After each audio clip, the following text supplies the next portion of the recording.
TRS के रुकने assembly बलका सुमन ने कहा है कि बीजेपी हिंदुस्तान को समझने में नाकाम रही है। उन्होंने बरहमी का इजहार किया कि मरकज की बीजेपी हुकूमत बाज अफराद को फायदा पहुंचाने के लिए बिल्स ला रही है।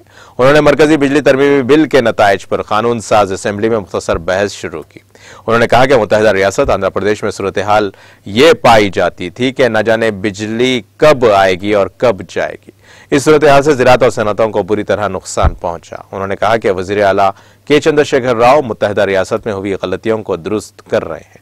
उन्होंने इंकशाफ किया कि तेलंगाना मुल्क की वाहिद रियासत है जो तमाम शोबों को 24 घंटे बिजली फराहम करती है। ज़राअत के साथ साथ कमजोर तबकात को मुफ्त बिजली दी जा रही है। बलका सुमन ने तनकीद करते हुए कहा कि मोदी हुकूमत सिर्फ चंद लोगों के लिए बिजली इस्लाहात ला रही है।